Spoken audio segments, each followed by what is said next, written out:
Hi hello నమస్తే welcome to మన 90 న్యూస్కు స్వాగతం. నేను శంకర్ గౌడ్.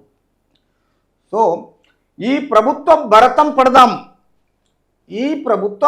పడదాం ఎవరంటున్నారు? ఇది కల్వకుంట్ల చంద్రశేఖరరావు గారు బీఆర్ఎస్ పార్టీ అధ్యక్షుడిగా ఇప్పుడున్న అధికార పార్టీ తెలంగాణ కాంగ్రెస్ పార్టీ మీద ఈ ప్రభుత్వ భరతం పడదాము అని చంద్రశేఖరరావు గారు అంటారు. అదే మీరు అధికారంలో ఉన్నప్పుడు కాంగ్రెస్ ప్రభుత్వం అలా అన్నదా? అనలే కదా. కానీ ఇప్పుడు మీరు ఏమంటున్నారంటే మీరు నిర్లక్ష్యం చేసి తెలంగాణ రాష్ట్ర ప్రజలు మిమ్మల్ని ఓడించిన తర్వాత మీలో వ్యతిరేకత వచ్చిన తర్వాత మీరు పెట్టుకున్న బహిరంగ సభలు నిర్వహించిన తర్వాత మీ మీద ప్రజలకు నమ్మకం లేకుండా ఈ రోజుకు ఓటమి పాలైపోయిన తర్వాత మీకు పవర్ లేదనే భావన మనసులో కలిగి నానా రకాలుగా జనాలకు విమర్శిస్తున్నారు. ఎందుకు? తెలంగాణ రాష్ట్ర ప్రజలు మొత్తం మీ మీద వ్యతిరేకత వచ్చి మిమ్మల్ని ఓడించిన తర్వాత పదే పదే ఇంకా అధికారం ఉన్నట్టుగా ఎందుకు ఫీల్ అవుతున్నారు? ఈ భారతీయ జనతా పార్టీ తర్వాత మీరు ఈ కాంగ్రెస్ పార్టీని ఏం చేద్దాం అనుకుంటున్నారు? అంటే రాష్ట్ర ప్రజలను మంచి కోరి ఏదో చేద్దామనేసి కాంగ్రెస్ పార్టీ 10 సంవత్సరాల తర్వాత అధికారంలోకి వచ్చింది. అధికారంలోకి వచ్చినప్పుడు తిరిగి మీరు అధికారంలో తనను పని చేయనియరా? ఈ దౌర్భాగ్య పరిస్థితి ఎందుకు? కేసీఆర్ కూడా చాతనే అయితే లేదు, రెండెరిగి లాస్ట్కి వచ్చి అసెంబ్లీకి రావడానికే నీకు కష్టం అయిపోయింది. నల్గొండ క్లాక్ టవర్కి వెళ్ళి నువ్వు బహిరంగ సభ పెడుతున్నావు అంటే నీ దుర్బుద్ధి దురుద్దేశం ఎంతవరకు ఉంది? కాంగ్రెస్ పార్టీని ఏదో విధంగా తొక్కేయాలి, తిరిగి మళ్ళీ నేను అధికారంలోకి రావాలి, అందుకే ఈ ప్రభుత్వ భరతం పడదామనే ఆలోచనలో ఉన్నాడు కేసీఆర్ గారు. కానీ రాష్ట్ర రణరంగమైన మేము పోరాటాలకు సిద్ధం. రాష్ట్రము రణరంగమైన మేము పోరాటము సిద్ధం. ఏం పోరాడతావు నువ్వు? నీకు హెలికాప్టర్లకు వెళ్ళి కిందికి దిగడానికే రాదు, నువ్వు ఏం పోరాడుతావు? అయిపోయింది నీది. ప్రతి మనిషికి మనిషి ఒక టైం వస్తుంది. ఆ కాలయాపన చేసి ఈరోజు తెలంగాణ ప్రభుత్వము నీకు 10 సంవత్సరాల టైం ఇచ్చింది. రాష్ట్ర ప్రజలు అయిపోయాయి, మంచిగా బ్రహ్మాండంగా కుటుంబం మొత్తం సంపాదించుకున్నారు. తెలంగాణ ప్రజలను నిలువున దొక్కేసిండ్రు, గొర్రెలలో నమ్మించిండ్రు, నియంత పాలన చేసిండ్రు. లాస్ట్కి వచ్చి ఈరోజు మళ్ళా రణరంగమైన మేము పోరాటానికి సిద్ధం అంటున్నారు. ఏం సిద్ధం చేస్తావు? ఏం చేస్తావు? ఈ ప్రభుత్వ భరతం పడదామంటే నీ ఏమన్నా నీ మోచే నీళ్ళు తాగేటోళ్ళు అనుకుంటున్నావా? లేకపోతే నీ దగ్గర నౌకరు చేస్తారు అనుకుంటున్నావా? ప్రజలు ఇచ్చిన అధికారం ఇది, ప్రజాస్వామ్యము. కేసీఆర్ గారు తర్వాత ప్రజలకు ఎగనామం పెట్టిన సర్కార్ది ప్రజలకు ఎవరు ఎగనామం పెట్టిరు? మీరు ఎగనామం పెట్టిండ్రు. మీ పరిపాలన ఎగనామం పెట్టింది. తిరిగి ఒక్కరినిగిన పరామర్శించింది లేదు, ఒక్కరితో మాట్లాడింది కాదు, ఒకరితో ఆటోల గురించి మాట్లాడింది కాదు, బస్సుల గురించి మాట్లాడింది కాదు, కార్పొరేషన్ గురించి మాట్లాడింది కాదు. ఈరోజు కార్పొరేషన్ని మొత్తం ఆర్టీసీని భూస్థాపితం చేసిన ఘనత నీదే కేసీఆర్. తర్వాత ఈ ప్రజలకు ఎగనామం పెట్టిన సర్కారాన్ని ఈరోజు కాంగ్రెస్ పార్టీని బ్లేమ్ చేస్తున్నావు. కానీ అది కాదు.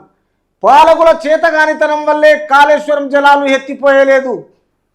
ఎవరికి ఎత్తిపోస్తారు? ఎవరు చేసిన తప్పు ఎవరు చేయాలి?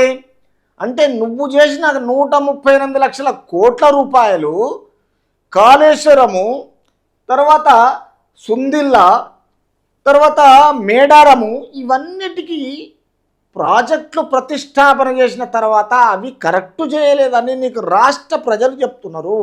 అధికార పార్టీ కాంగ్రెస్ పార్టీ చెప్తున్నది. కానీ నువ్వేమంటావు? నువ్వు చేసిన తప్పుకు దీనికి పనిష్మెంటు కాంగ్రెస్ పార్టీకి ఇస్తాంటావు. ఎందుకు? తర్వాత కాళేశ్వరం జలాలు ఎందుకు ఎత్తిపోస్తారు? నీ అధికారంలో నువ్వు కరెక్ట్ చేస్తే ప్రశాంతంగా ఉంటుంది. కానీ నువ్వు కరెక్ట్ చేయలే. ఏ రోజుకైనా నువ్వు పరిపాలన కరెక్ట్ చేయలే. కాంగ్రెస్కు మీకు డిఫరెంట్ ఏంటిది కన్నా నేను చెప్తా రాష్ట్ర ప్రజలందరికీ. ప్రజలారా, తెలంగాణ రాష్ట్ర సోదరులందరికీ ఒక్కసారి ఆలోచన చేయండి. కాంగ్రెస్కు బీఆర్ఎస్ పార్టీకి ఏమన్నా పోలికేనా? అసలు కాంగ్రెస్ చేసే పని బీఆర్ఎస్ చేస్తుందా? ఎప్పుడు చేయలేదు.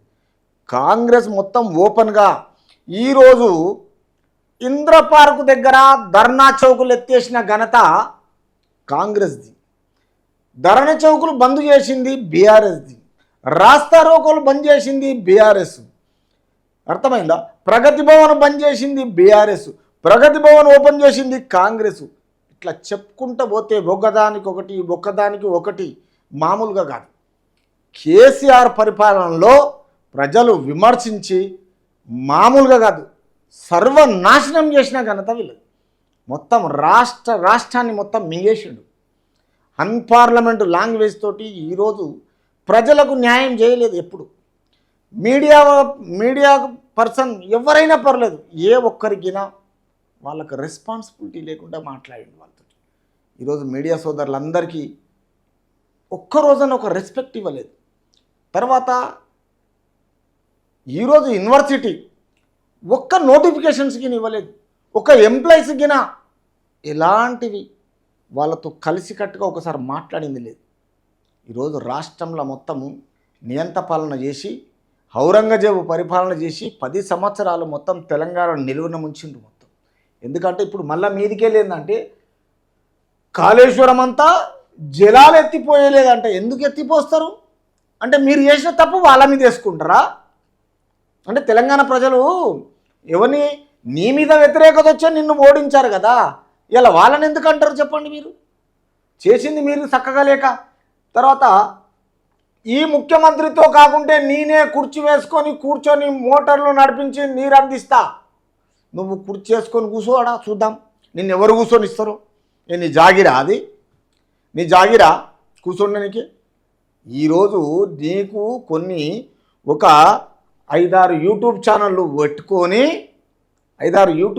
పెట్టుకొని మీకు ఫేవరబుల్గా ఈరోజు ఎక్కడ ఎండిపోయిన గడ్డి ఉండని, ఎండిపోయిన చేను ఉండని, బోర్లు ఫెయిల్ అయినవి ఉండని అట్లాంటి జాగాలల్లో వాళ్ళ ఏరియాలో పోయేసి బిఫోర్ ఇన్ఫర్మేషన్ ఇచ్చి మీరు హైదరాబాద్కి వెళ్ళిపోయి అక్కడ వాళ్ళతో సంప్రదింపులు జరిపి ఈ పర్రెలు వచ్చినాయి, ఈ ఎండాకాలంలో ఎవరైనా వర్షం వస్తుందా? పోయి కేసీఆర్ సీఎంగా ఉంటే వస్తుందా? కాలము సంవత్సరానికి 12 నెలలు, 4 నెలలు వర్షాకాలం, 4 నెలలు చలికాలం, 4 నెలలు ఎండాకాలం. ఎండాకాలంలో ప్రభుత్వం వచ్చి 4 నెలలు కాలేదు, ఇంకా రేపటికి 4 నెలలు అవుతుంది. రేపటికి 7 తారీఖు 4 నెలలు అవుతుంది అధికారంలోకి వచ్చిన కాంగ్రెస్. మరి ఎండాకాలంలో వచ్చినప్పుడు ఇప్పుడు వర్షాకాలం ఎలా వస్తుంది? ఆ వర్షాలు ఎలా దిగుతాయి? రైతులకు ఎలా అభినందిస్తారు? ఆ వర్షంతో రైతులకు తెలియదా? రైతులకు అన్నీ తెలుసు. ఎందుకంటే నువ్వు చేసిన మోసాలు మాత్రమే వాళ్ళకి తెలివాయి అనుకుంటున్నావు. నువ్వు చేసినవి తెలుసు. ఈరోజు ఎండాకాలంలో రేవంత్ రెడ్డి సీఎం అయిందని తెలుసు, మంచి చెడు తెలుసు, అన్నీ చేస్తున్నాడు. అధికారంలో ఉండే నువ్వు నిలువున తెలంగాణ రాష్ట్రాన్ని దోసుకున్నప్పుడు అధికారంలో లేనోడు ఈరోజు అధికారం గురించి అబద్ధాలు ఆడకూడదా? ఒకసారి ఆలోచన చేయండి. కుటుంబం మొత్తం ఇదేనా? ఇలాంటి చండాలం మాటలేనా? అధికారం మీకున్నట్టుగానేనా? ఈరోజు కరెక్ట్గా ఈ ప్రభుత్వ భరతం పడదామంటే మీరు చేసిన భరతం పడడానికే ఇలా తెలంగాణ రాష్ట్ర ప్రజలు మీ భరతం పడతారు. ఆ టైం వచ్చింది. ఈరోజు కల్వకుంట్ల కవిత ఎక్కడుంది? ఢిల్లీ క్రాస్ అయిపోయినాక 7 కిలోమీటర్లు దాటిన తర్వాత తిహార్ జైల్లో ఉన్నది. ఎందు గురించి? మాజీ సీఎం కల్వకుంట్ల చంద్రశేఖరరావు బిడ్డే ఒక లిక్కర్ సారా వ్యాపారం చేసి తిహార్ జైల్లో ఉంది.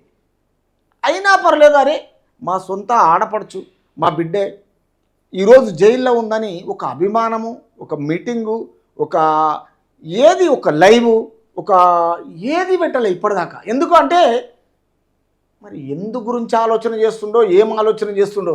ప్రజల్లో ఇంత వ్యతిరేకత వచ్చిన తర్వాత అక్కడ తిహార్ జైల్లో పోయిన చేయి లేపి జై తెలంగాణ, జై తెలంగాణ, అంత అవసరమా?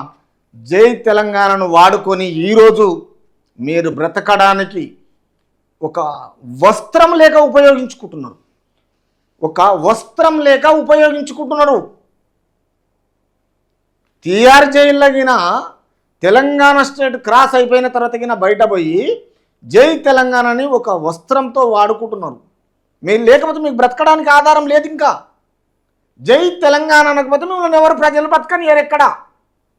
మీరు చేసిన మోసాలకు ఒక్కడే కాదు, ఈరోజు కవిత చేసింది సారాదంద, కేటీఆర్ చేసింది ఫోన్ ట్యాపింగ్, సంతోష్ చేసింది ల్యాండ్లు, కబ్జాలు, రిజిస్ట్రేషన్లు, నర్సరీ మొక్కల గురించి కోట్ల రూపాయల కుంభకోణం చేసిండు సంతోష్. ఇక హరీష్ రావు మిషన్ కాకతీయ, మిషన్ భగీరథ. అప్పుడు మనోడు ఈ మిషన్ కాకతీయ, మిషన్ భగీరథ ఉన్నప్పుడు ఇప్పటి వరకున కేంద్రానికి బిల్స్ పంపని ఘనత మనం హరీష్ రావు. అంటే ఆయన చేసేది ఏంటంటే కనిపించకుండా మోసం చేసేటోడే హరీష్ రావు. ఈరోజు మాట్లాడతాడు హరీష్ రావు. ఏం మాట్లాడతాడంటే కాంగ్రెస్ గ్యారంటీలను అమలు చేయాలి, వాళ్ళ మేనిఫెస్టోలను అమలు చేయాలి. హరీష్ రావు మాటలకు అంతూ ఆధారం ఉండదు, నమ్మక ద్రోహం మొత్తం. జనాలతోటి మాట్లాడితే ఒక విధి విధానం లేకుండా మాట్లాడతారు. కవిత అట్లా, సంతోష్ ఇట్లా, హరీష్ రావు ఇట్లా, తలసాని శ్రీనివాస్ యాదవ్ గొర్రెలను తీసుకుపోయి పంచకుండా బిల్లులు సబ్మిట్ చేసిన ఘనత. ఎవరు చక్కగా ఉన్నారు నీ పరిపాలనలా? 119 నియోజకవర్గాలలో మీ 5 మంది మిగతా ఎమ్మెల్యేలు అందరూ సర్వన నాశనం చేసి ఈరోజు అధికారంలోకి తెలంగాణ పార్టీ కాంగ్రెస్ పార్టీ వచ్చిన తర్వాత గేట్లు ఓపెన్ చేసిన రేవంత్ రెడ్డికి ఒక్కొక్కరు అందరూ పోతూనే ఉన్నారు. లాస్ట్ మీ దగ్గర ఇంకా ఉంటారు ఎవరైనా, మీ పార్టీ ఉంటా, అది ఇంకా మీరు చేసిన ఘనతనే. ఇదే టీడీపీ పార్టీని ఏ విధంగా 42 మందిని తీసుకొని గేట్లు ఓపెన్ చేసి భూస్థాపితం చేసి బొంద పెట్టినవో తిరిగి ఇప్పుడు నీకు నీ పార్టీకిన అదే విధంగా అదే రూట్ల నీ బీఆర్ఎస్ను బొంద పెడతారు. మిగిలేదు 2 పార్టీలు జాతీయ పార్టీలు, ఒకటి కాంగ్రెస్ పార్టీ, రెండోది భారతీయ జనతా పార్టీ. కాబట్టి బీఆర్ఎస్ నామరూపం లేకుండా పోతుంది. ఇది తెలంగాణ ప్రజలకు వచ్చిన వ్యతిరేకతతో మిమ్మల్ని ఓడించారు. మీరు చేసినవి అన్నిన్ని కావు మామూలుగా, ఇది మొత్తం మీరు చేసిన తర్వాత ఈ ఫోన్ ట్యాపింగ్ లగిన ప్రభుత్వ ఉద్యోగులను నిలువున ముంచేసారు పాపం. మరి వాళ్ళకేమన్నా సిగ్గు శరమేం లేదా? ఒక పోలీస్ డిపార్ట్మెంట్లో ఉండి ఒక మామూలు ఎస్ఐని డిఎస్పీ స్థాయిలోకి ఇచ్చేసి ఇన్స్పెక్టర్ని చేయకుండా ఎంతవరకు కరెక్ట్ ఉంది? ప్రణీత్ రావు ఆయన మొత్తం ఫోన్ ట్యాపింగ్ చేసి నచ్చిన ఏరియాలలో మొత్తము ఒక ఇన్స్టిట్యూట్ పరంగా తయారు చేసిండు మొత్తం తెలంగాణ రాష్ట్రాన్ని. పాపం కొన్ని కుటుంబాలను మొత్తం విడదీసిండు, భార్యాభర్తలను విడదీసిండు, సమంత ఫ్యామిలీని విడదీసిండు. ఈరోజు జ్యువెలర్స్ బిజినెస్, బంగారం బిజినెస్ చేసేవాళ్ళను, రాజకీయ నాయకులను, భార్యాభర్తలను, సినీ ఫీల్డ్లను, పాలిటిక్స్, ఇంతమందిని మీ ఫోన్ ట్యాపింగ్ ద్వారా తెలంగాణ రాష్ట్రానికి ఎవరు పర్మిషన్ తీసుకొని చేసిరు మీరు ఫోన్ ట్యాపింగ్? అంటే అధికారం మీ చేతిలో ఉందని ఈరోజు ఫోన్ ట్యాపింగ్ చేసిరంటే ఇది రాజ్యాంగబద్ధకంగా నిలువున మీరు మోసం చేసిరు. దేశద్రోహం కింద లెక్క ఇది. ఏంది? దేశద్రోహం కింద లెక్క. ఈ దేశద్రోహం చేసినారు కాబట్టి ఎవరి అధికారంలో చేసిండ్రు? టీఆర్ఎస్ బీఆర్ఎస్ అధికారంలో కల్వకుంట్ల చంద్రశేఖరరావు, కల్వకుంట్ల కేటీఆర్, హరీష్ రావు, కవిత, సంతోష్ రావు వీళ్ళ పరిపాలనలోనే ఏ ఎమ్మెల్యేలకు తెలుసో తెలియనో కానీ మిగతా ఈరోజు ప్రణీత్ రావు ఏంది, భుజంగరావు ఏంది, తిరుపతి అన్న ఏంది, రాధాకిషన్ రావు ఏంది, ప్రభాకర్ రావు ఏంది, తర్వాత రవిపాల్ ఈ మిషనరీస్ని తెచ్చినోడు మొత్తం. ఈ విధంగా అన్నీ తీసుకొచ్చి తెలంగాణ ప్రజలకు మొత్తము దేశద్రోహం కింద చేసి లాస్ట్ వచ్చి మీరు ఈ విధంగా జైలు పాలైపోయారంటే సిగ్గు చేయడం అనిపిస్తుంది. ఒక పోలీస్ ఆఫీసర్లను అనధికారికంగా చేసి ఈరోజు అధికార పార్టీ ఒక అధికారం ఉన్న ఆన్ డ్యూటీలో ఉన్న ఇంకో పోలీస్ ఆఫీసరు ఇన్వెస్టిగేషన్ చేస్తున్నాడు అంటే ఎంత సిగ్గుచేటు డిపార్ట్మెంట్కు. తెలంగాణ రాష్ట్రంలో ఇంత పెద్ద పరిపాలన, ఇంత బ్రహ్మాండమైన రాష్ట్రాన్ని ఈరోజు ఇంత దివాలా తీసిరు. మొత్తం పోలీస్ డిపార్ట్మెంట్ను ఎంత చండాలంగా తయారు చేసిరంటే అంత వాడుకున్నారు. అంత రావు కాలం. ఈ రావులు మొత్తం కలిసేసి ఈ ఎల్మ కుటుంబంలో ఈ రావు కాలం ఉన్నన్ని రోజులు తెలంగాణ రాష్ట్రాన్ని మొత్తం భూస్థాపితం చేశారు. ప్రజల జీవితాలతో ఆడుకున్నారు. ప్రజలకు ఒక మంచి ప్రేమ అనురాగాలు ఉంటున్నాయి, ఒక కుటుంబ పరిపాలన ఉంటుంది, ఒక పాలిటిక్స్ ఉంటుంది, ఒక సెలబ్రిటీ ఉంటుంది, ఒక మంచి భావజాలం ఉంటుంది, దయ కరుణ జాలి ఉంటుంది. అలాంటివి లేకుండా మీ పరిపాలనలో మామూలు పరిపాలన కాదు, ఇది నియంత పరిపాలన. ఆ విధంగా అప్పటికి 300 సంవత్సరాల కింద ఔరంగజేబు ఉండే, మీకంటే ఇంకా ఆడంత బాగుండే. కానీ అంతకంటే ఎక్కువ ఘోరంగా మీరు సర్వం నాశనం చేసిన ఘనత మీ కల్వకుంట్ల వాళ్ళది తప్ప తెలంగాణ ప్రజలు ఇవన్నీ మనసులో పెట్టుకొని లాస్ట్ మూమెంట్ వరకుగిన మీ పరిస్థితి తెలిసిగిన మిమ్మల్ని వ్యతిరేకత వచ్చి ఓటమి పాలు చేసిన అయినా మీరు ఇంకా అధికారంలోనికి మీ ఫీలింగ్, ఆ ఫీలింగ్ మరవండి. ఈరోజు మీరు ఎందుకు బూడగొట్టిరు, మీకు మళ్ళీ అధికారం రావాలంటే ప్రజల దగ్గరికి వెళ్ళండి, బహిరంగ సభలు పెట్టండి, మీరు చేసిన తప్పులు చూడండి, మీరు ఎందుకు తప్పు అయింది, ఎందుకు తప్పు చేసిండ్రు క్షమించమని అడగండి. మళ్ళీ మీకు అధికారం కావాలంటే లేదంటే వదిలిపెట్టండి. మస్తుగా ఉన్నారు ఈరోజు యూత్, చాలామంది ఉన్నారు బ్రహ్మాండంగా రాజకీయం చేయడానికి ముందుకు వస్తున్నారు. కానీ అదే రాజకీయం చేయడానికి కోట్ల రూపాయల కుంభకోణాలను ఏర్పాటు చేసారు. ఈరోజు కొత్తోడు గరీబోడు ఒక బీదవాడు రాజకీయంలో రాకుండా చేసేసారు మొత్తం. అంటే డబ్బులుంటేనే రాజకీయం చేయాలి, డబ్బులుంటేనే సినిమాలకు పోవాలి, వంశపారపర్యంగా వీళ్ళకే అధికారం కావాలి, కొత్తోడు మాత్రం రావద్దు. అంటే ఇటువంటి దుస్థితి తీసుకొచ్చిన ఘనత కల్వకుంట్ల చంద్రశేఖరరావుది. ఈ చంద్రశేఖరరావు చేసిన ఈ పనులకు ఈరోజు ఒక్కొక్కరి గురించి చరిత్ర ఓపెన్ చేస్తే ఇక్కడ లా అండ్ ఆర్డర్ది ఒక చరిత్ర, హరీష్ రావుది ఒక చరిత్ర, కేటీఆర్ది ఒక చరిత్ర, కేసీఆర్ది ఒక చరిత్ర, వీళ్ళ కబ్జాలు, వీళ్ళ కుంభకోణాలు, వీళ్ళ ఇంటింటి సర్వే, వీళ్ళ ధరణి, తర్వాత వీళ్ళ లిక్కర్ స్కాము, తర్వాత పేపర్ స్కాము, ఒకదానికొకటి సిగ్గు చేట అనిపిస్తున్నది. ప్రతి ఒక్కటి చూస్తుంటే ఒక్కదానికొకటి చెప్పుకుంటే చీ అనిపిస్తున్నది. ఇంత దుర్మార్గం మరి ఏం చూసుకొని చేస్తున్నారు వీళ్ళు. ఇప్పుడు అంట ఈ ప్రభుత్వం భరతం ఏం భరతం పడతావు నువ్వు, నీ భరతానికి అయిపోయింది నీది, అర్థమైందా? వర్షాకాలం వచ్చేస్తే కోడెదూడలు ఉండే ఆ రోజులలో కారం పెడుతుండే చూడు, ఆ విధంగా మిమ్మల్ని తయారు చేసి తెలంగాణ ప్రజలు ఇంకా భర్తం పడతాడంట. ఏం భర్తం పడతావు నువ్వు? భర్తం తర్వాత త్వరలో 50,000 మంది రైతులతో మేడిగడ్డకు వెళ్తా, నీ ఎంబడి 50,000 మంది వస్తారా? ఏం చేసినామని వస్తావు? నువ్వు ఇచ్చిన రైతు బంధు 1000 ఎకరాలు ఉన్నోనికి ఇచ్చినావు, గరీబోనికి ఇయ్యలే. ఏ గరీబ్ రైతుకు ఈరోజు ఒక మార్కెట్ తయారు చేయలే, వాళ్ళకు ఒక వెజిటబుల్ మార్కెట్ తయారు చేయలే, ఒక వెజిటబుల్ కూరగాయల గురించి ఒక మంచి మండలానికి ఒకటి మార్కెటింగ్ చేయలే. ఇదే హైదరాబాద్ తీసుకొచ్చేస్తే రైతుల పరి ఎంత గోసగా ఉందంటే అంత గోస ఉంది. వాళ్ళు 6 నెలలు కష్టపడి తీసుకొస్తే దళారుల చేతిలో పెట్టాలి తప్ప ఆ స్థితి తయారు చేసినావు నువ్వు. రైతులకు ఏం చేసినావు? ఈరోజు ఉండి నీ యూట్యూబ్ ఛానళ్ళను వెంబడి పంపించి ఒక 4-5 ఛానళ్లను పగిలిపోయిన పర్రెలను చూపిస్తున్నావు, ఎండిపోయిన చేన్లను చూపిస్తున్నావు, బోరు నీళ్లు లేని దాన్ని చూపించి వాళ్ళకి ఇంతో అంత సంప్రదింపులు జరిపి ఇలా బయట పెడుతున్నావు. ఎందుకంటే అధికార పార్టీని బ్లేమ్ చేయాలనే ఘనత నీది.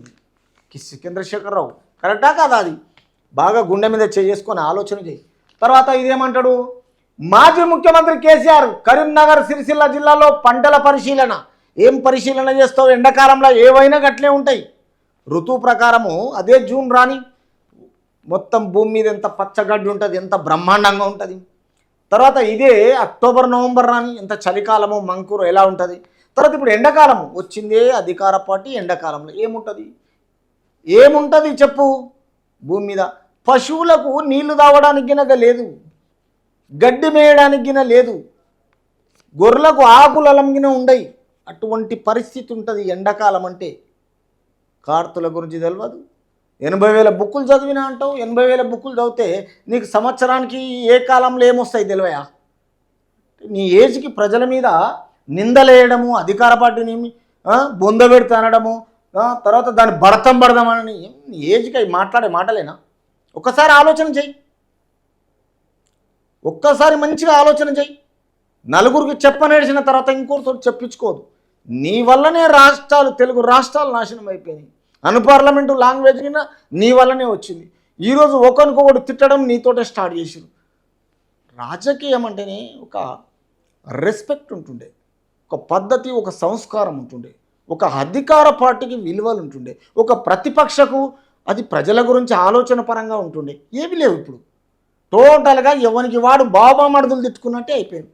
ఓట్లేసిన తెలంగాణ రాష్ట్ర ప్రజలు మొత్తం పక్కన బొంద పెడతారు. వాళ్ళను తీసుకుపోయి మీరు మాట్లాడేది మాత్రం మీకు ఇచ్చిన అధికారాన్ని మాత్రం మీరు సంపాదించుకోనికనే చేసుకున్నారు. ప్రజల గురించి ఏం చేస్తలేరు ఇప్పుడుగినా.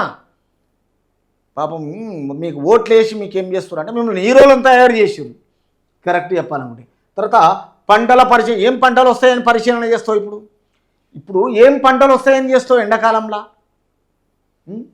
తర్వాత కేసీఆర్ ఇక ఆగడు, కాంగ్రెస్ దద్దమ్మ పాలనపై తిరగబడదాం. కాంగ్రెస్ ఆగడు. ఎవరు? కేసీఆర్ ఇక ఆగడంట. ఏం చేస్తాడు? కేసీఆర్ వయసు ఎంత? 18 20 ఏళ్ళ ఆగకపోవడానికి ఏం చేస్తాడు? ఇంకా ఏం చేసేదేముంది? ఎండకు ఏం చేయగలుగుతాడు ఆయన? ఏం చేయలేడు. ఎవడో ఒకడు పనికి మళ్ళోడు ఆగడు అంటాడు. ఆడు యూట్యూబ్ ఛానల్లోడు. ఏం కేసీఆర్ ఏం పైనుంచి దిగొచ్చిండా? ఏమో ధర్మరాజా లేకపోతే దేవేంద్రుడా రంభ ఉరుషుతోడు ఏమన్నా డ్యాన్స్ చేస్తాడా? ఆగడు అంటే ఏం చేసేది ఏం కాదు. కాంగ్రెస్ దద్దమ్మ పాలనపై తిరగబడదాం. కాంగ్రెస్ దద్దమ్మ ఎట్లయితుంది? ఈరోజు నువ్వు బంద్ చేసిన ఓపెన్ చేసి దద్దమ్మని ఎట్లా అంటారు? హీరో అంటారు. Revanth Reddy is hero. అర్థమవుతుందా? ఈ పాలకుల చేతగానితనం వల్లనే కాళేశ్వరం జలాలు ఎత్తిపోయలేదు. ఎందుకు ఎత్తిపోస్తారు? నువ్వు చేసిన తప్పు ఎందుకు ఎత్తిపోస్తారు? దాన్ని నువ్వు చేసిన నిర్లక్ష్యంతో దాన్ని పరిశీలన చేస్తుంది. దానికి అధికార పార్టీ దాన్ని ఒక ప్రభుత్వంతో దాన్ని చర్య ఎలా తీసుకోవాలి, చర్చనీయాంశం జరిపి దాన్ని ఏం చేయాలనేది చట్టం తన పని తను చేసుకుంటూ పోతుంది.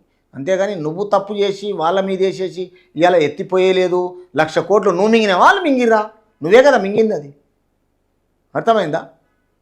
తర్వాత ఈ పాలకుల చేతగానితనం వల్లనే కాళేశ్వరం జలాలు ఎత్తిపోయారు. ఎందుకు ఎత్తిపోస్తారు? నువ్వు చేసింది లీగల్గానే చేస్తారు. అది ఈ ప్రభుత్వానికి కాళేశ్వరం పైన ఇస్మంత కూడా అవగాహన లేదు. నీకేమున్నా నువ్వు చదివిన 80,000 బుక్కులలో ఇసమంతన నీకే ఉంటుందా? ఏముంది నీకేముంది? నువ్వేగా చేసింది. ఇసుకల తీసుకపోయి కట్టేసినావు కాళేశ్వరాన్ని. ఇలా తర్వాత ఏమంటున్నావు? ఈ ప్రభుత్వానికి కాళేశ్వరం పైన ఇసుమంతా కూడా అవగాహన లేదు. దానికి కారణంగానే 40-50 టీఎంసీల నీళ్లు సముద్రం పాలయ్యాయి. అది కారణం నువ్వే కేసీఆర్ గారు. సముద్రం పాలు కావడానికి నువ్వే, సుందిళ్ళ పాడు చేయడానికి నువ్వే, మేడారం చేయడానికి నువ్వే, డ్యామేజ్ మొత్తం పిల్లర్లు పొంగి మొత్తం క్రాకులు రావడం నువ్వే, తర్వాత కుంగిపోవడం గిన నువ్వే. నీ కుటుంబ పరిపాలన వెనుకకు చూడకుండా ఇక్కడ అధికార పార్టీ అనేసి అవగాహనముతో ఆ రోజులలో రిటైర్ పర్సన్లను తీసుకొని మొత్తం అందరికీ అడ్డగోలుగా సాలరీలు ఇచ్చేసి పని చేయించుకున్న ఘనత నీదే. యూనివర్సిటీ స్టూడెంట్కు ఒక నోటిఫికేషన్ ఇవ్వని ఘనత గిన నీదే. పోనీ ఈ కాళేశ్వరాన్ని తిరిగి కాంట్రాక్టర్కి ఇచ్చిన తర్వాత చూడలేకపోవడము దుర్మార్గ పరిపాలన నీదే. తర్వాత ఈరోజు 50 మంది రైతులను తీసుకొని వెళ్తా, ఈ రైతులను తీసుకొని వెళ్ళి 50,000 మంది రైతులను తీసుకొని వెళ్ళి ఆడ నీళ్లు పోస్తా, నీ అది చేస్తా ఇది చేస్తా అంటే నువ్వు చూడడానికినా ఏ ఒక్కరికి ఛాన్సే ఇవ్వలేదు మేడారం పోవడానికి. ఇలా నీకు 50,000 మంది నిన్ను ఎవడొదులుతాడు? అయినా పర్వాలేదు. ఈరోజు కరెక్ట్గా ఇంద్ర పార్క్ దగ్గర ధర్నా చౌకులు, తర్వాత ఏదైతే రోడ్ల ధర్నాలు చేయడము, ఆ చౌకులను ఎత్తేయడము కాంగ్రెస్ పార్టీ ప్రజలకు అనుకూలంగా చేస్తుంది. నువ్వన్నీ బంద్ చేసినా అది మాత్రం చాలా ప్రతిష్టాపకంగా ఒక పద్ధతి ప్రకారము సంస్కారవంతంగా పనిచేస్తున్నాడు రేవంత్ రెడ్డి. రోజుకు 18 గంటలు ఫామ్ హౌస్లో వంతలేడు తాగి. అది గుర్తుపెట్టుకోండి. ఇప్పటికైనా రైతుల గోస చూసి అందుబాటులో ఉన్న నీళ్లను ఎత్తిపోయాలి. రైతుల గోస మేము చూస్తాము. మనకు మానవత్వ దూరప్రదం ఉంది, దయా జాలి గౌరవం అన్నీ ఉన్నది, ఒక భావజాలం ఉంది. జాతీయ పార్టీ కాంగ్రెస్కు అన్ని విధాలా చూస్తున్నది. అవి మీ దగ్గర లేకనే పాడు చేసింది, రైతులను ఖరాబ్ చేసిందే మీరు. మళ్ళీ మీదికెళ్ళి అధికారంలో ఉన్నట్టుగా మాట్లాడొద్దు. తర్వాత ఈ సీఎంతో కాకుంటే నేనే మేడిగడ్డకు వెళ్ళి కుర్చీ వేసుకొని కూర్చుకొని మోటార్ నీళ్లు నడిపించి నీరు అందిస్తా. ఏం నీరు అందిస్తావు? ఏడికెళ్ళి పోస్తావు? కిలో-లీటర్ చెంబు అటువంటిది లేపలేవు. నీ పరిస్థితి ఇప్పుడు అట్లా. ఒక 1 లీటర్ బాటిల్ లేపే శక్తి లేదు నీకు. నీ అల్లుడు నీ కొడుకు ద్వారా నీ పరిస్థితి ఆ విధంగా తయారైపోయింది. ఇలా ఏ 50,000 మందితోటి నువ్వు ఎవరికి నీళ్ళు అందిస్తావు? ఎండాకాలంలో ఎక్కడికి వెళ్ళి వస్తాయి? నువ్వు ఉంటే సీఎం ఉంటే పైనుంచి వస్తాయి ఆ వాటర్. అన్నీ పనికిరాని మాటలు. ఒక్కటన్నా అర్థం ఉండాలి మాట్లాడితే, ఒక ఏజ్ పరంగా మాట్లాడాలి, ఒక రాజకీయ అవగాహన ఉండాలి, ప్రజలకు నచ్చాలి. చదువు అనేది ఒకటి సరస్వతి మనిషిలో ఉన్నప్పుడు ప్రజలకు అవసరం వచ్చేటట్టు పనిచేయాలి. రాజకీయ అవగాహనని ఎప్పుడుగినా ప్రజలకు 10 మందికి అవసరం వచ్చేటట్టు పనిచేయాలి. తన కాన్స్టిట్యున్సీకి ఒక ఎమ్మెల్యే మంచి చేయడానికి ఉండాలి తప్ప నువ్వు 119 నియోజకవర్గాలలో ఏ ఒక్కరిని చూడలేదు. ఆ దౌర్భాగ్యము తెలంగాణ రాష్ట్ర ప్రజలకు పట్టించిన ఘనతని మీది. ఈ క్రమంలో ఎవరు అడ్డొచ్చినా తొక్కుకుంటూ పోతాం. ఎవరిని ఏదో నాకు రాయి తగిలితే కింద పడతావు, ఎవరిని దొక్కుతావా నాకు అర్థం కాదు చంద్రశేఖరరావు. నవ్వొస్తుంది నేను చూస్తే అని బీఆర్ఎస్ అధినేత కేసీఆర్ అన్నారు. ఏమంటావు? ఇక్కడ 5 కిలోమీటర్ల గీడికే రానికే నీకు చేతన కాదు, నువ్వు ఇంకా దాకా ఏడబోతావు, ఎవరిని దొక్కుతావు? ఎవరిని దొక్కుతావు? తొక్కుతావు. నిన్ను దొక్కిరు ప్రజలాడ మూలకు పడ్డావు, ఇంకా అట్లే పండు, ఇంకేం చేస్తావు? నువ్వేం చేయలేవు. ఇప్పుడు అర్థమవుతుందా? తర్వాత శుక్రవారం కరీంనగర్, రాజన్న సిరిసిల్ల జిల్లాలో ఎండిపోయిన పంటలను పరిశీలిస్తా, రైతులను ఓదారుస్తా. నీకు రైతులు ప్రజలు కలిసే నీకు ఓదార్చకుండానే నువ్వు చేసిన పరిపాలనలకు తొక్కేసిర్రు. ఈరోజు నీకు వ్యతిరేకత వచ్చే నిన్ను ఓటమి పాలు చేసిర్రు. ఇంకా నువ్వు పోయి పరిశీలించేది ఏముందో చెప్పు. నీ పరిశీలన ఏముంది చెప్పు ఒక్కసారి. ఆ పరిశీలన తగ్గట్టు మనం చేద్దాం. అర్థమవుతుందా? ఆ పని పరిశీలన తగ్గట్టే చేద్దాం, అప్పుడు కరెక్టు ఉంటుంది.